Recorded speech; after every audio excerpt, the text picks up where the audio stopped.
Guys, अगर आपकी class 8 की बुक है ये किड विज, ओके, एंड अगर आप इस बुक का पेज नंबर 141 जो कि है रेस्लोमैनिया, इस चैप्टर को अगर आप याद करना चाहते हैं, ओके, तो आप एकदम सही वीडियो पे लैंड हुए हैं। मैं आपको ये 10 क्वेश्चन एकदम बढ़िया तरीके से याद करा दूंगा कि आप खुद भी नहीं भूल पाइएगा। ओके, तो चलिए स्टार्ट करते हैं। हमारा फर्स्ट क्वेश्चन है, इन 1912 the international body for wrestling came into being, it was. So basically ये पूछना चाह रहा है कि जो इंटरनेशनल बॉडी ऑफ रेसलिंग बनी थी 1912 में, उसका नाम क्या था। ओके, सो उसका नाम था AIWA। फर्स्ट ऑप्शन है जो कि यहाँ पे American independent wrestling alliance. And अगर आप इसको अब याद कैसे रखिएगा, okay, that is the question now. So मैं आपको अब तरीका बताता हूँ इसका। बेसिकली रेसलिंग सबसे ज़्यादा पॉपुलर है अमेरिका में। ओके, सो आपको कैसे इसको याद रखना है, wrestling is most popular in America. And जो रेसलिंग की फर्स्ट इंटरनेशनल बॉडी बनी थी, ठीक है, 1912 में। So the international body for wrestling that came into being in 1912 is starting from America. So America independent wrestling alliance. Okay, तो चलिए next question में मूव ऑन करते हैं हम। नेक्स्ट क्वेश्चन है, the two styles of wrestling are. तो basically आपसे ये पूछना चाह रहा है कि कौन से दो स्टाइल्स है रेसलिंग करने के। Okay, easy. चलिए अब इसका आपको मैं आंसर बताता हूँ एंड उसको याद करने का तरीका ही बताता हूँ। सो बेसिकली पहले दो स्टाइल क्या है रेसलिंग के। पहला स्टाइल है फ्री। ओके, ऑल्सो अब आप इसको याद कैसे कीजिएगा, देखिए, फ्री स्टाइल एक थोड़ा सा कॉमन चीज़ है, ठीक है ना। मतलब कि ये लगभग जितने भी स्पोर्ट होते हैं उसमें फ्री स्टाइल होती ही है। ओके, तो दैट्स वाई ये वाला आप थोड़ा इजी याद करना कि रेसलिंग का पहला स्टाइल कौन सा है, फ्री स्टाइल। ओके, अब हम मूव ऑन करते हैं अपने नेक्स्ट स्टाइल पे। ओके, हमारा नेक्स्ट स्टाइल है क्या, नेक्स्ट स्टाइल है एक्चुअली गर्को रोमन। ओके, बट अब इसको आप याद कैसे कीजिएगा, देखिए, होता क्या है रेसलिंग में, रेसलिंग में गिरा के रुलाते हैं मैन को। देखिए, ये मैन है, इसको गिरा के रुला दिया इसने। ओके, तो इसने इसे गिरा के रुला दिया, तो वही मैंने लिखा है यहाँ पे, रेसलिंग में गिरा के रुलाते हैं मैन को। एंड इसी में छुपा हुआ है वो style of wrestling, that is, देखिए, गिरा से बना है गर को, ठीक है, गिरा के गर को। ओके, और रुलाते हैं मैन को, तो रुलाते का रो, रो, और मैन को मैन, गर को रोमैन। ओके, आई होप आपको ये याद रहेगा। चलिए हम नेक्स्ट क्वेश्चन में बढ़ते हैं। हमारा थर्ड क्वेश्चन है, सुमो रेसलिंग इज प्रीवैलेंट इन। मतलब कि सुमो रेसलिंग सबसे ज़्यादा कहाँ पे होती है। ऑप्शन है China, Russia and Japan. Okay, तो इस क्वेश्चन का कीवर्ड है सुमो रेसलिंग। ओके, एंड इसका आंसर है जापान। ओके, बट अगर आप अब इसको याद कैसे कीजिएगा, that is the question here. Leave it on to me, I will show it to you.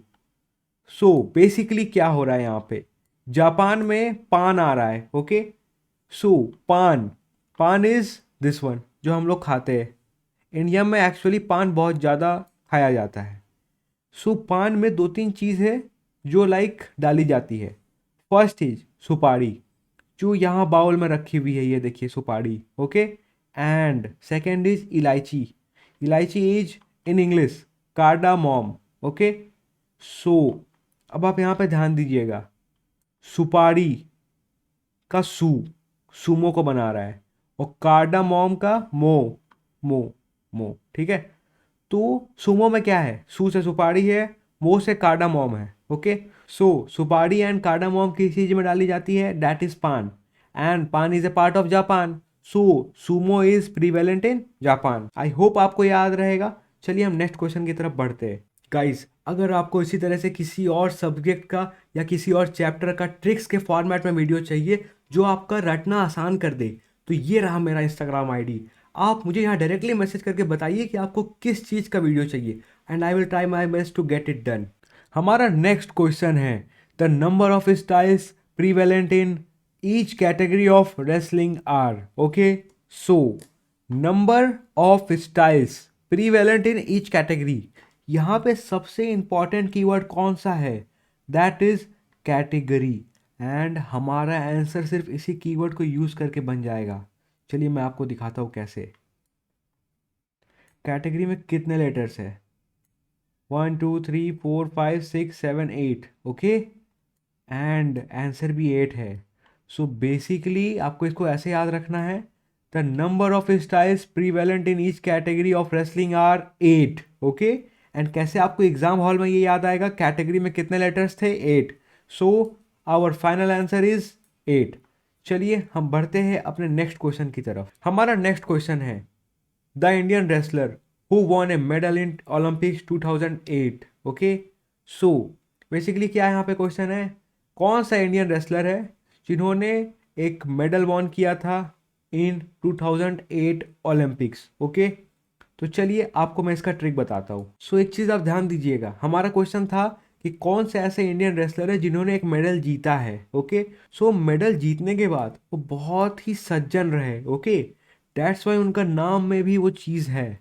देखिए, सुशील, सुशील मतलब होता है सज्जन, ठीक है, तथा सदाचारी, ओके। ऐसे हमारा ये वाला वर्ड कवर हो जाएगा, ओके। सो इंडियन, इंडियन नाम में लगभग ऑलमोस्ट सारा नाम में कुमार टाइटल होता ही है, ओके। तो ऐसे आपको याद रखना है, ये इंडियन रेसलर और मेडल, ये हमारा यहाँ मेन कीवर्ड्स है। मेडल जीते, उसके जीतने के बाद वो बहुत ही सदाचार रहे, okay. So that in English is will be called Sushil, and Indian name के टाइटल्स लगभग कुमार होते हैं। सो सुशील कुमार, ओके। आई होप आपको ये याद रहेगा। चलिए हम नेक्स्ट क्वेश्चन की तरफ अब बढ़ते हैं। हमारा नेक्स्ट क्वेश्चन है, the Indian participant in freestyle wrestling event in Olympics 2008 won. So basically यहाँ पे ये पूछना चाह रहा है कि कोई एक इंडियन पार्टिसिपेंट था जो कि फ्री स्टाइल रेसलिंग कर रहे थे ओलंपिक्स में, ठीक है, और उन्होंने कौन सा मेडल जीता था, ओके। सो एक चीज़ आप यहाँ पे ध्यान दीजिएगा, एक इंडियन पार्टिसिपेंट है, फ्री स्टाइल रेसलिंग, यहाँ फ्री वर्ड पे ध्यान दीजिएगा, ये हमारा कीवर्ड बनने वाला है इस क्वेश्चन का, ओके। और ओलंपिक 2008 में कौन सा मेडल जीता था, ठीक है, यहाँ ध्यान दे लिया आप फ्री ने, ओके। अब आपको मैं इसका ट्रिक बताता हूँ। जैसा कि आप यहाँ पे देखिएगा, ठीक है, गोल्ड का रेट अभी मार्केट में क्या है, 48 लैक्स पर केजी, ओके, बहुत महंगा है, ओके। नेक्स्ट सिल्वर का रेट क्या है, 68,000 पर केजी, गोल्ड से सस्ता है। और ब्रोंज का क्या है, 800 रुपीज़ पर केजी, ओके। तो अगर आप ऐसे यहाँ पे देखिएगा तो bronze is free in comparison to silver and gold. मतलब क्या, जो ब्रोंज का दाम है वो सिल्वर और गोल्ड के दाम से ऑलमोस्ट फ्री है ना। तो हमारा क्वेश्चन का कीवर्ड क्या था यहाँ पे, आपने बताया था मैंने, फ्री। तो जैसे फ्री हिट हुआ, ओके, और फ्री कौन है, ब्रोंज है, तो कौन सा मेडल जीता था उन्होंने, ब्रोंज मेडल। इस क्वेश्चन का हमारा आंसर है ब्रोंज मेडल, ओके। आई होप आपको ये याद रहेगा। चलिए हम नेक्स्ट क्वेश्चन की तरफ बढ़ते हैं। हमारा नेक्स्ट क्वेश्चन है, लीला राम इन 1958 won the first gold medal in wrestling for India. It was at, so basically Leela Ram ने 1958 में फर्स्ट गोल्ड मेडल जीता था, okay, wrestling for India, okay. But अब वो पूछना चाह रहा है क्वेश्चन कि कहाँ जीता था, ये बताइए। तो याद रखिएगा, इस क्वेश्चन का हमारा मेन कीवर्ड है गोल्ड, ओके। चलिए मैं आपको इसका ट्रिक बताता हूँ। इसका ट्रिक ये है कि gold is the common source of wealth. ये तो सबको पता है ऑलमोस्ट कि gold is a common source of wealth. बहुत लोग वेल्थ जमा करने के लिए गोल्ड जमा करते हैं, तो जिसके पास ज़्यादा गोल्ड है उसको हम कह सकते हैं कि वो वेल्दी है। That's why I have written it here, gold is a common source of wealth, okay. So इसी से हमारा आंसर भी डिराइव हो गया, दैट इज कॉमनवेल्थ गेम्स, जो कि हमारा ये वाला ऑप्शन है, कॉमनवेल्थ गेम्स, ओके। तो चलिए आई होप आपको ये याद रहेगा। चलिए नेक्स्ट क्वेश्चन की तरफ बढ़ते हैं। हमारा नेक्स्ट क्वेश्चन है, the brother of Undertaker of WWF fame is, okay. So brother of Undertaker, यहाँ का हमारा मेन कीवर्ड है Undertaker, okay. So under, okay, Undertaker उसी तरह से होता है अंडर एस्टिमेट, ओके। सो आप रोज क्या अंडर एस्टिमेट करते हैं, मुझे ये बताइए। पानी, यस। आप कहीं गुपचुप खाने चले गए, उल्टा सीधा खा लिए, पानी पी लिए उसका। कहीं आप किसी लोकल रेस्टोरेंट में चले गए, उसका पानी पी लिए। सो पानी इज़ वेरी नेसेसरी, ठीक है। उसको हम रोज अंडर एस्टिमेट करते हैं, ओके। तो अंडरटेकर से बना अंडर एस्टिमेट, उससे बना पानी, ओके। बट अगर देखा जाए तो पानी प्यूरिफाइड पीना चाहिए, ओके। सो पानी के लिए चाहिए प्यूरीफायर, ओके। अंडर एस्टिमेट हमने पानी किया, पानी के लिए चाहिए प्यूरीफायर।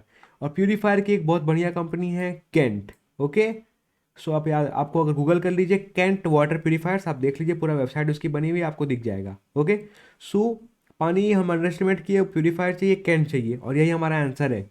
कैंट का first three letters Kane. Kane is the brother of the Undertaker.